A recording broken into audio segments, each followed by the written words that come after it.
David Beckham has got fuck all on Stephen Kingsley. Welcome back, guys, to another match review here for the Jambos for Hearts.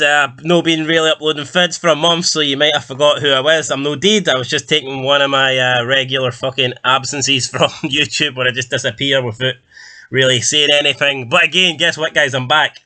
I'm not going to promise that I'm back uploading daily vids now because no one believes that shit after a while. But I am back. I'm back for good this time, 100%. And I'm hoping that I can try and find the momentum that we had last time and, you know, just keep powering through these videos. And, I mean, that's what you've got to do, you know. Sometimes I just get burnt out, do too much, and then I get annoyed for like a couple of weeks, a month, whatever, and then I just don't upload anything. But I need to stop doing that because that's shite. Nobody wants that. We want vids, and we're going to get vids. So let's talk about today's game, shall we? Hearts versus St Mirren. Not really been happy with us ever since we lost our unbeaten record to Aberdeen. I think we've been poor, including that Aberdeen game was pretty poor. Last week we lost to Motherwell 2-0 was dreadful. We did have that massive win. I can't remember who it was against, so forgive me. It may have been against Ross County. After we lost to Aberdeen, we got a pretty big win against Ross County, bounced back then we lost to Motherwell again, which was kind of shit. But now we've got a good win today, and I mean, it was a nice, comfortable win in the end, 2-0, but I don't think it was a dominating performance by any means, even though we did create quite a lot of chances.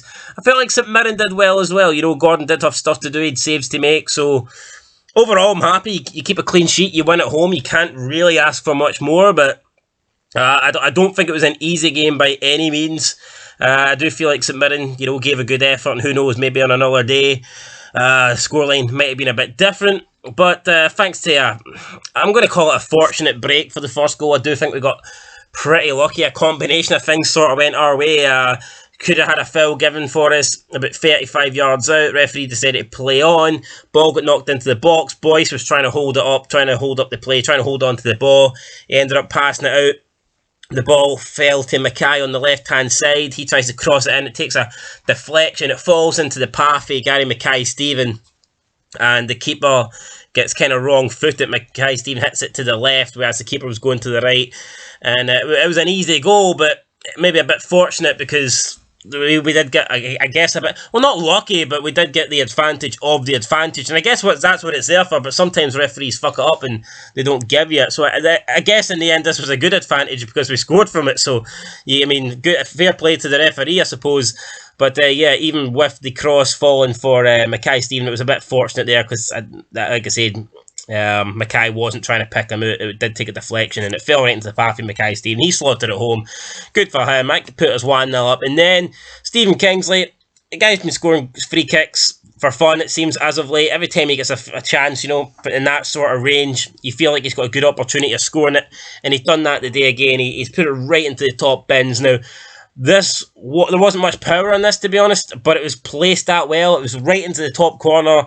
There didn't need to be power on it because I don't think the keeper would have saved it. Initially, when I seen it, I thought the keeper done poor because it didn't. When I first seen it, I didn't think it looked like a good strike at all. I thought he'd miskicked it.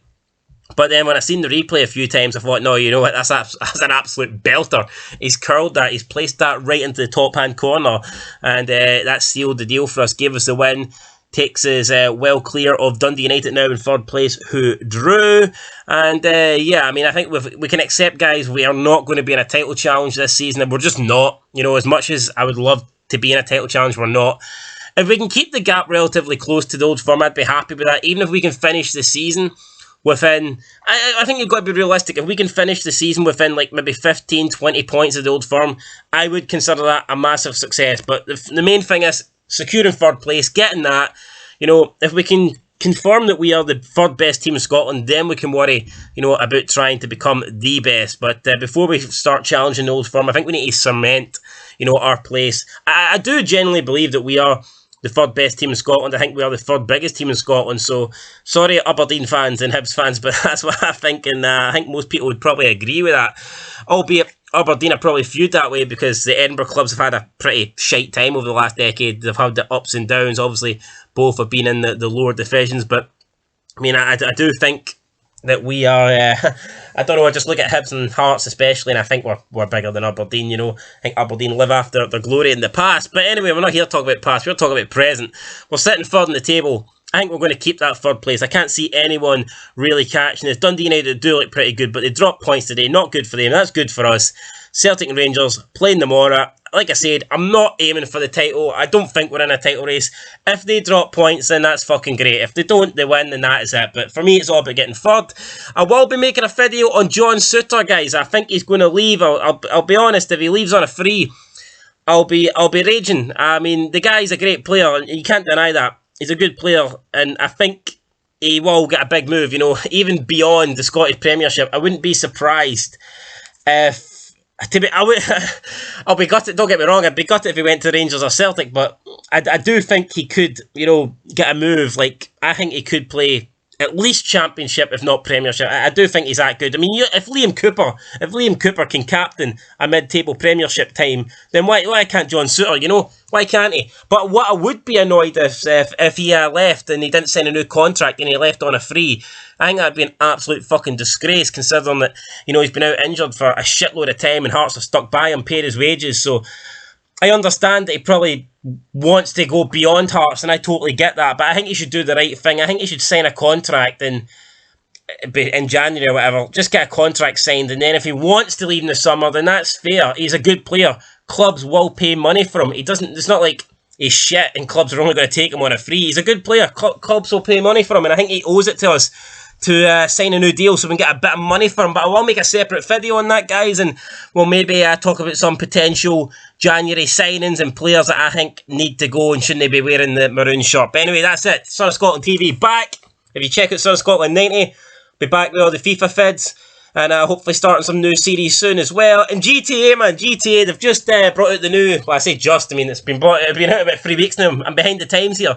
But they've just brought out the free new GTA game. I say new, they're fucking ancient, they're like 20 years old, but they brought them out, they've remastered them. I'm going to be playing them too on Son of Scotland 90. Along with the new Football Manager. Football Manager's out, and I'll be managing Hearts again. Probably fail, as always, but we'll try.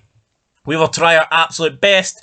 I don't want to steal Robbie Nielsen's job, but I guess it's going to have to be done, isn't it? I'm going to steal Nielsen's job.